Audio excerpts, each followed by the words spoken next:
So Praveen and I obviously go back well because Google and I go back well for many years. I think YouTube has become a very important consideration for especially advertising and branding. And I said that I've focused on almost 40, 50 minutes for discussions on video and YouTube. Praveen is the guy, the man who is your point of contact for Google, for YouTube and how it is being used. And he had some very interesting insights. So I thought that if Praveen can share some of those insights about how YouTube can be leveraged by brands for brand building, and then what we can do is we can do a discussion. It's like, you know, if I do a search thing and talk about search, and I say, okay, I keep on mentioning engines and I don't mention Google, we're not doing justice to the audience. In a similar way, we talk about video, I think YouTube is just so far ahead in this space. I thought it's better we talk about YouTube, and Praveen would be the best guy to speak on that. Thanks, Vivek. I asked Vivek this when he first called me. Is that thing going to be there all the time? Okay. All right. Thank you. I asked this when he called me about a month or so ago. He said, look, I'm running a social and search workshop. Why don't you come and talk about YouTube? I said, YouTube is social, YouTube has search, but it isn't entirely, you know, a product anchored in search or social. But, and you know, my sort of reservation about the relevance of the topic was sort of confirmed today when I was sitting next to a couple of friends and I told them I'm talking about YouTube. They said, YouTube also? Okay, that's interesting. So, you know, so look, I've had a pretty interesting last 1 hour that I've been sitting here. It's very, very different from what I'm going to talk about. I'm basically going to talk about three things on, you know, on YouTube. One is I'm going to take a couple of minutes just trying to explain the ecosystem of YouTube. I think most of you guys would probably know it, but for some of you who don't understand the ecosystem of YouTube, it would be a good refresher. The second thing I'll talk about is the journey of online video. Spend about 5 minutes on where video is, where is it going, what is the consumption, how is the user base growing, etc.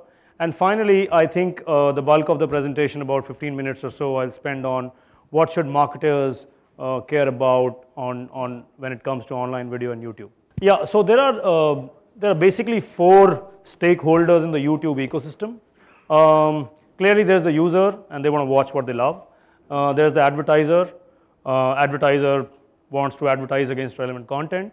We have the content owner. As you know, YouTube doesn't own any content that resides on YouTube, right? All the content is owned by the content owners who we work with very, very closely. The content owners load premium content on YouTube. They attract users either through marketing or, you know, through organically, or users find their content organically.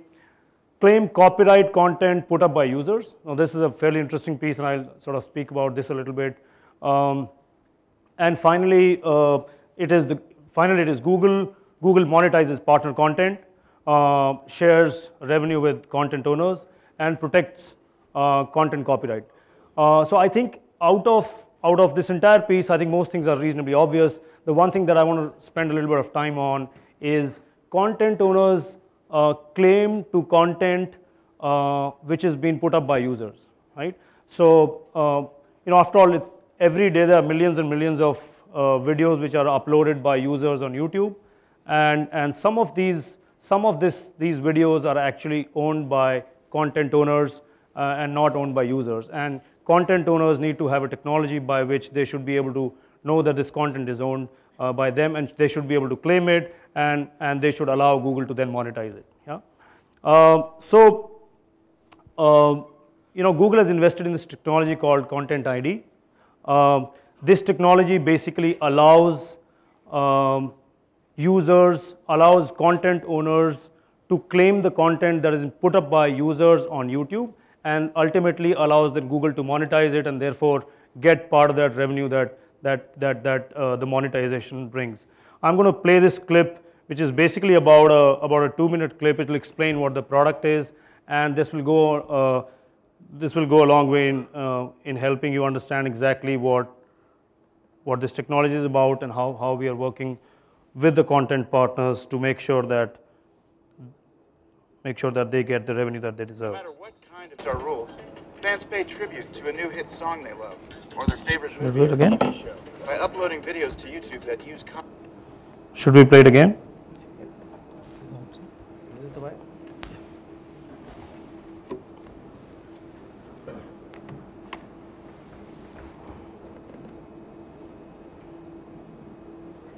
Sorry.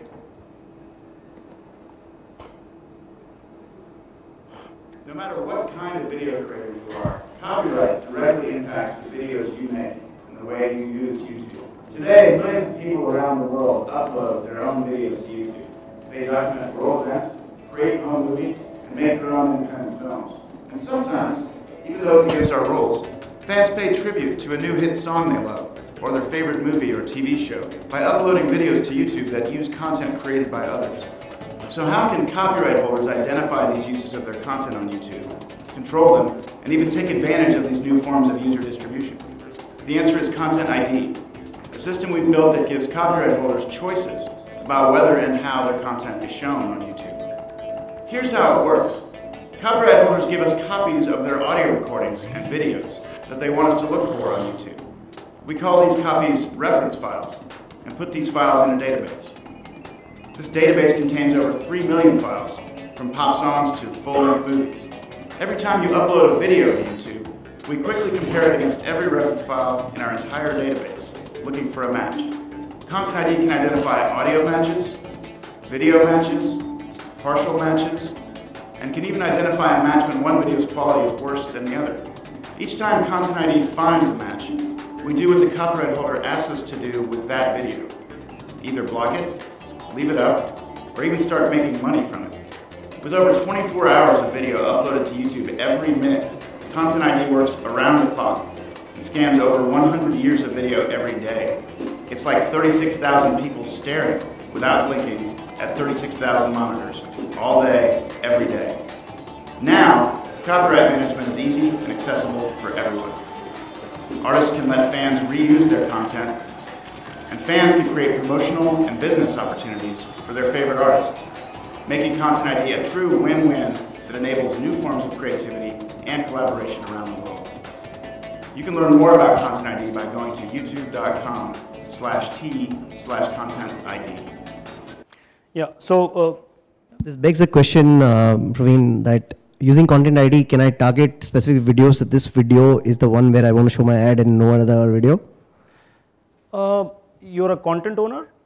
I'm an advertiser. No, so if you're an advertiser, you can advertise on specific videos, yes. Yeah, Yes. specifically. Yes. You can advertise on specific videos, you can do that.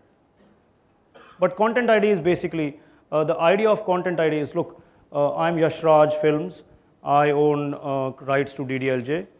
There are 50,000 people in India who uploaded videos of DDLJ on YouTube.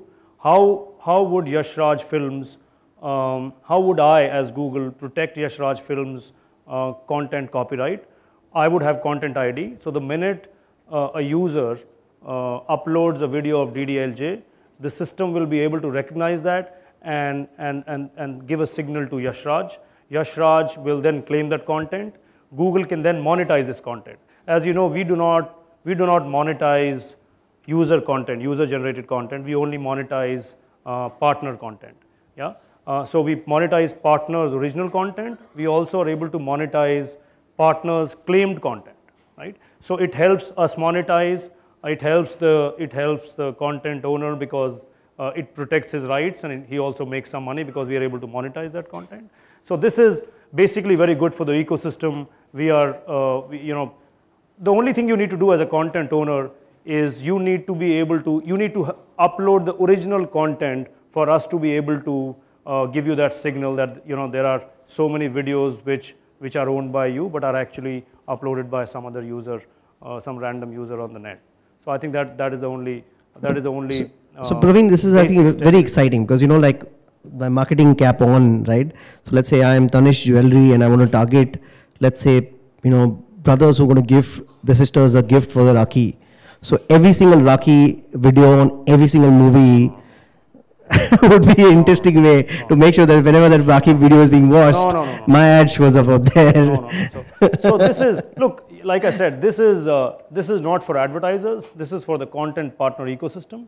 How it helps advertisers is that, you know, if the ecosystem works, the content owner makes money, they load more content on YouTube, the advertisers then have a more diverse choice of what they want to target, etc., etc. I'll give a lot more money to the content owner, promise, if they allow this. Anyway, No, but- go on, but like, Yeah, no. I thought it'll be an interesting thing because, you know, like, the key is that the first time I've seen a video of content ID, so I already see a lot of gray cells, you know, of the kind of things that are possible, because the content owner will end up making much more money, because what will happen is he'll have a movie and there'll be 20 different sections of the movie that can be monitored by different brands, and there are different scenes, different things which relate to one particular brand. So, you know, if you can target emotion, then you can target a lot of things which are related to that emotion. Understood. Right. We haven't reached there yet. You know, it's a pretty interesting thought, but we haven't reached there yet. You know, I'll spend 5 minutes on journey of online video. We think of online video as mass media. The reason I say this is because, you know, with increasing internet penetration, I think the consumption of online video is no longer marginal compared to consumption of video on non-connected devices, right? So later in the presentation, I'll talk to you about some comparison with TV channels, etc. But just to give an idea, today we are talking about 3 billion videos being streamed on YouTube alone every single day, right? And that's a lot of videos. And you know, when there are so many zeros, you sort of lose context. So I want to sort of contextualize this. And I'm going to compare this with, I'm going to compare video views with searches, right? All of you guys obviously are actively searching for stuff all the time on Google. And you know, I typically ask this question when I'm speaking somewhere about online video. What do you think is the ratio of number of searches to video views on YouTube? Anyone? How many times do you search something in the Google bar, and how many times do you view a video on YouTube? What do you think is that ratio? I'll take the last guess. Anybody? 5:1. What is 5 searches? 5:1. Well, that's good. That's interesting. So I think it's 2:1. 2:1. Okay. So actually, this is pretty close. Most of the time, when I'm asking this question from people, the responses range from 1:10 to 1:30. You know, I think Google search is a very well understood daily activity for most internet users. Video is not really seen, is perceptually not there as yet, right? But the real answer is 1:3. For every 3 times that you punch something in the Google bar on YouTube, and this is only YouTube, right? So clearly there is video outside of YouTube as well, which means that actually that number will be, but there's search outside of Google as well.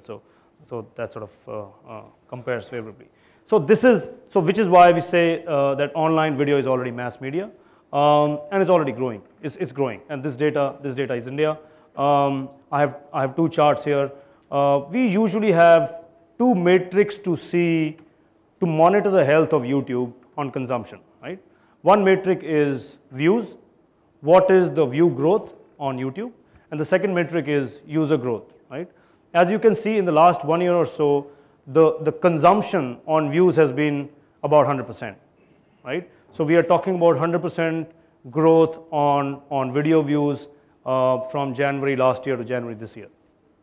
On the other hand, we are talking about only a 30% growth in user base. So what does that mean for advertisers?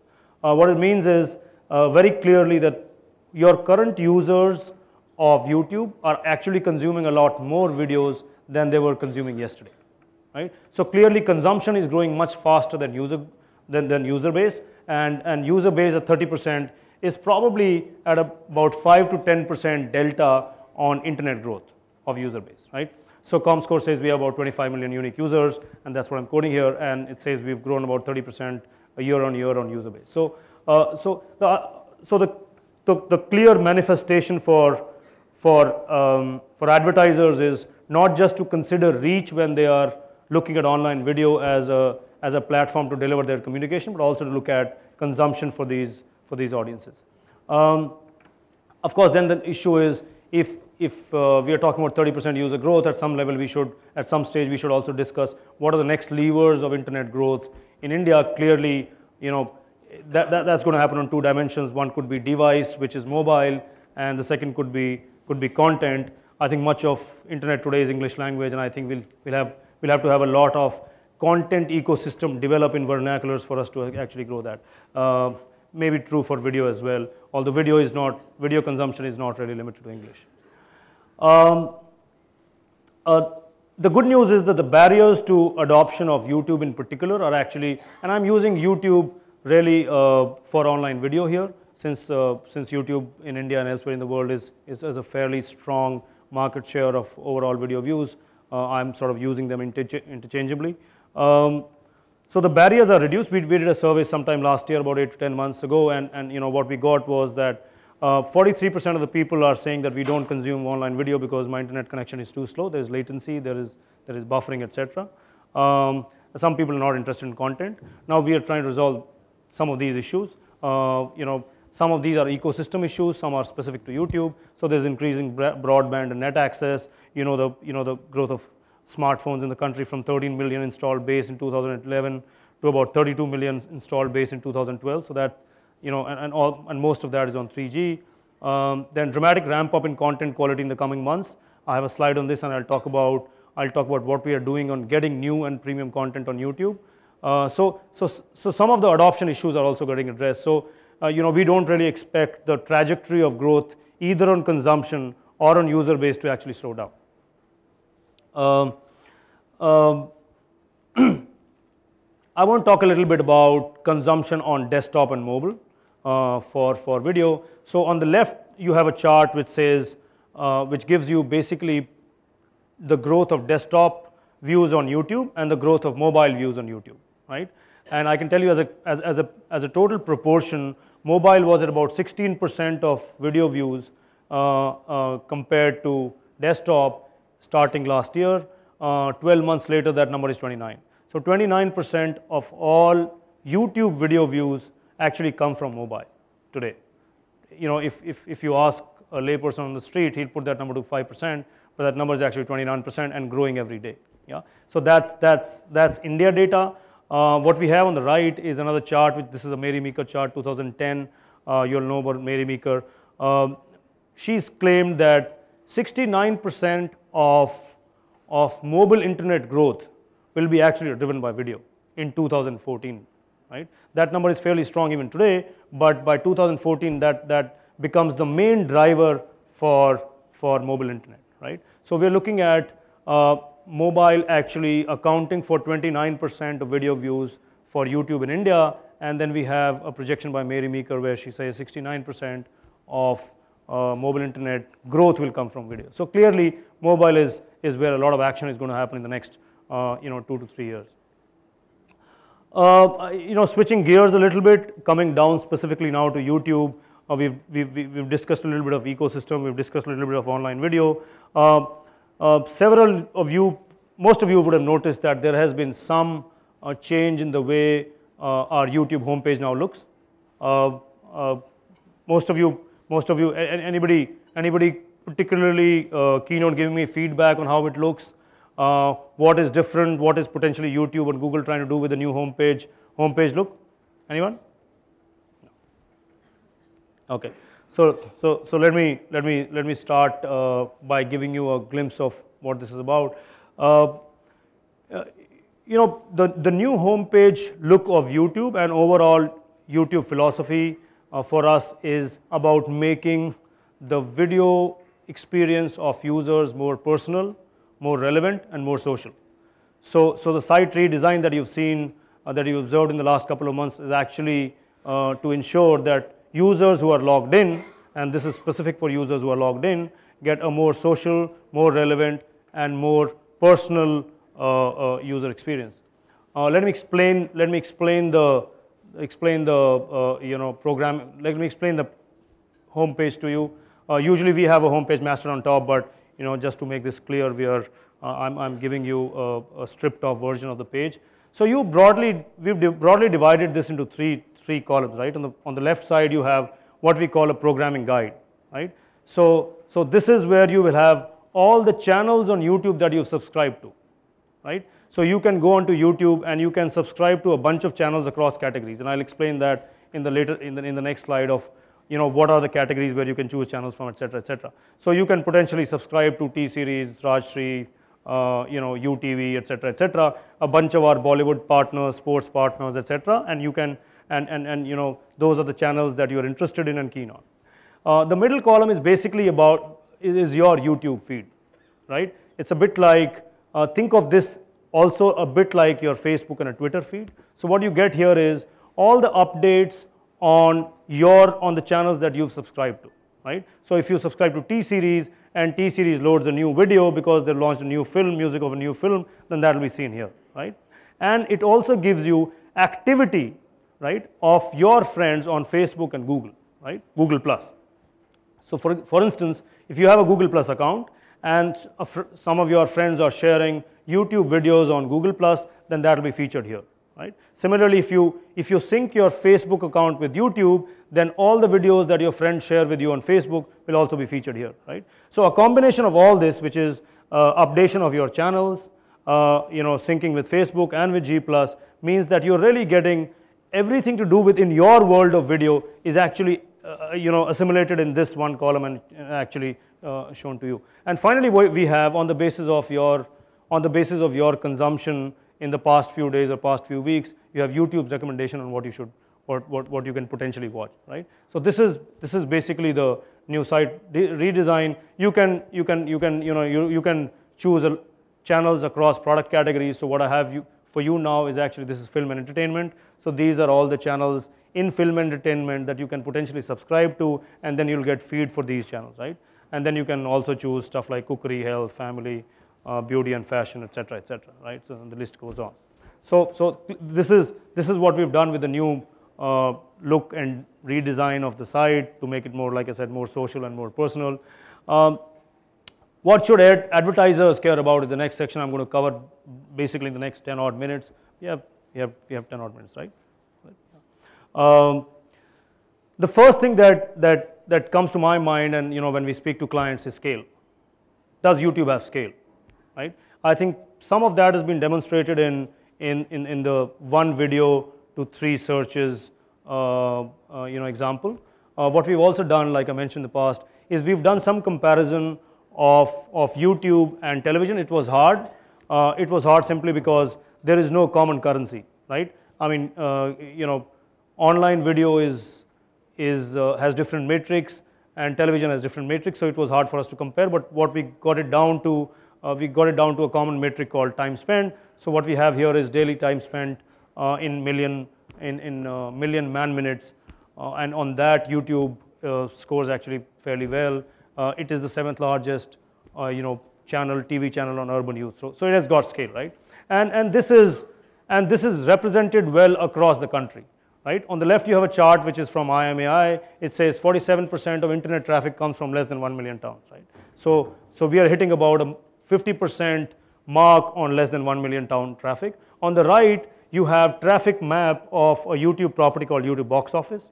Some of you might have heard of this. This is our foray in premium long form Bollywood content, and we were featuring one big movie every 15 days, and this is the traffic map for that. So we have 21 million views on this channel, and this 21 million views are actually distributed across 87 cities, right? So clearly it bears out the point that it's not just about the top 4 or 5 cities. So that's one piece.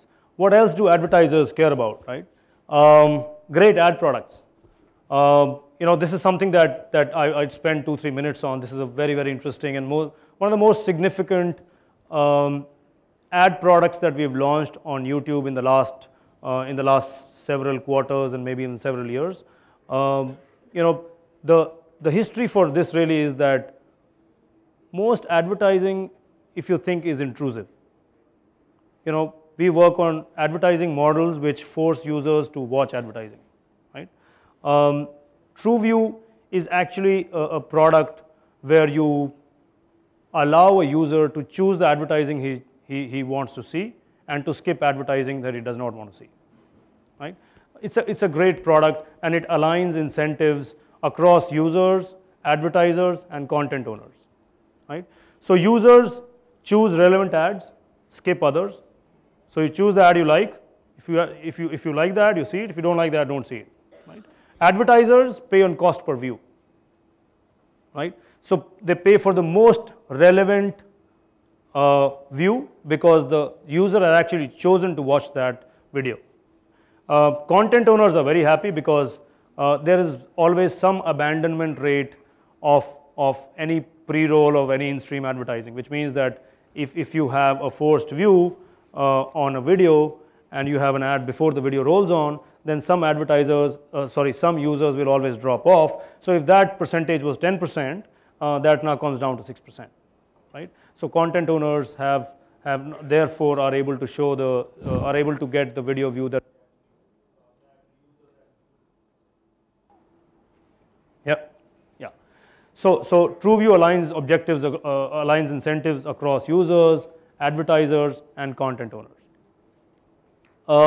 What I have here is basically two forms of TrueView. One is in stream, and like I said, you can skip this ad, and then there is something called TrueView in Slate, which is basically for long form content and largely for mid rolls, where you actually choose between advertisers. So the incentive for advertisers is to create more entertaining advertising so people can choose their content, and therefore the relevance for that ad is typically higher, and therefore you have to pay less. So the same philosophy that you have on Google search, right?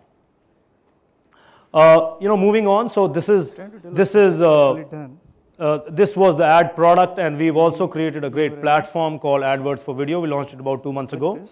This is basically to make sure that you're able to now have video specific metrics on which you can plan. So so far you did not have platforms to plan your video campaigns, but now with AdWords for Video you'll have that. You'll have video specific metrics like views, view rate. So for example, if you run a campaign on TrueView, you will know that the view rate for your campaign was 25% or 50%, which means 25% people opted to see your campaign as opposed to 50% people opting to see your campaign, right? So you know which commercial is working and which is not, etc., etc. And then of course you have deep targeting available on this platform by audience, interest categories, keywords, topics, etc. Moving on, I think we've covered scale, we've covered great ad products. It's hard not to talk about user engagement.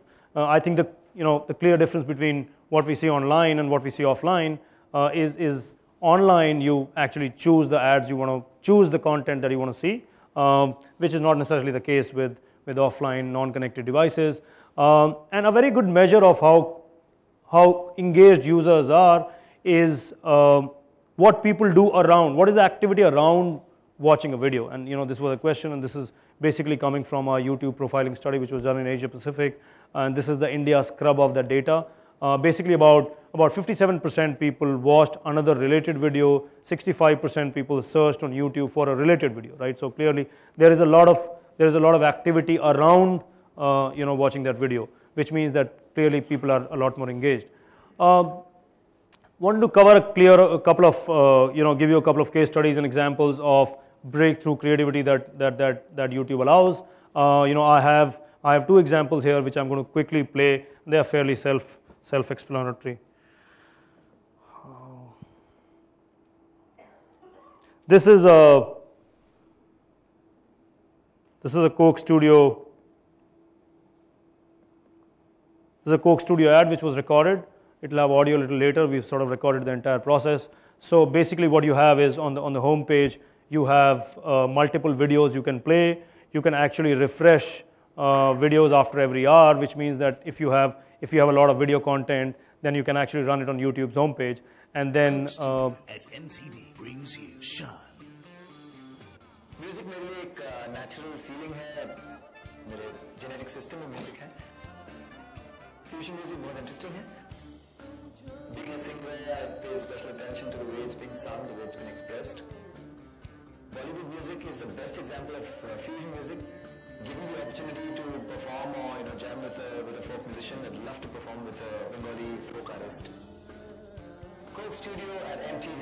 मुझे यकीन है कि music का हर शौकीन इस experience को कभी भूल नहीं पाएगा. Coke Studio at MTV. Starts 17th June, Friday 7 p.m. And then of course you have a photo gallery which you can have in the same masthead. You also have a Facebook and a Twitter plug, etc., which means that from this you can also engage with your users socially, etc.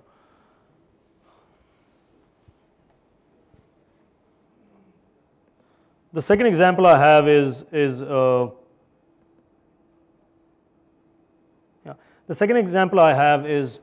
of Ravan. This is basically just to demonstrate to you the breakthrough creativity and engagement you can actually deliver to your users if you spend some time in developing your creative. This was done by the Google team. We were doing a bit of marketing for Ravan.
So what do you do with, how do you understand what do you do with all the channels, with all the numbers on the brand channels and on the masthead, etc. How do you manage your account? So we have a product which we've launched recently. Basically, it's a product called YouTube Analytics. It's very similar to Google Analytics, except the fact that this is only about video. It basically gives you all possible metrics that you would want to measure. So outside of the obvious metrics like views, demographics, traffic sources, etc., you will get stuff like very granular data on social, on the social summary of your content, right? So if you load your video, then you're able to get all this data from YouTube Analytics, much like you are able to get data from Google Analytics. And you can also ultimately get something called audience retention, my favorite metric here, which is called hotspot, which means that if people are watching a video, you will know at what point in time in the video are people dropping off, right? So if you have, say, if you're launching 5 commercials on television, this could potentially be a test bed for you to figure out which creative works, at what point in the creative are people dropping off, where are they coming from, what are their traffic sources, do they like it, dislike it, etc., etc. So a whole bunch of stuff you can get. So this is a very, very useful and interesting platform which will help you generate great ROI with your products. It's hard for us not to talk about content. I think I alluded to this in the middle, in the beginning of the presentation. 18 to 24 months ago, YouTube was basically perceptually considered to be largely a frivolous website where people just upload stuff, and most of this was UGC. I think our content team has worked very, very hard in the last couple of years to make sure that now we house the most premium content on YouTube. Some of the stuff that we've done in the last 18 to 24 months, in the last 6 to 8 months really, is we've done live events like IFA and Royal Wedding and all that, and then we had India West Indies series, IPL, which were beamed live on YouTube along with television, where we worked with our TV partners. We had stuff like Budget, which was also beamed live. So this has now come to a place where you can actually look for premium content because we have very good relationships with all the content partners. We have relationships now most TV networks, and we are able to get content. All big content actually stream along with television, and in some cases we're able to get catch-up content. So that's another thing advertisers care about, whether you have all the great content that resides in the ecosystem of the country or not. And the answer to that I think is pretty much yes here. Just wanted to, before I sort of have last couple of slides, take you through a case study where we are able to demonstrate. We worked with an agency called Kara. This was a case study for a brand called Reebok, and the case study is basically explaining how we worked with the agency and the client across devices and across platforms, and how we were able to actually deliver a far greater ROI.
The entire thing is not happening, huh?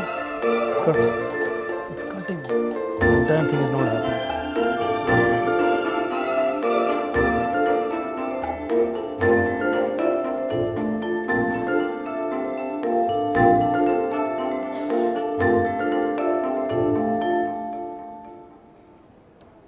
Yeah, and these are the kind of researches we can do with clients and agencies when we work together with them. Of course, this is a slightly more medium-term to long-term project. You need to know about the project in advance and sort of give it about 8 to 10 weeks of advertising, and give us enough research time and all that. But we can do this with your clients as well.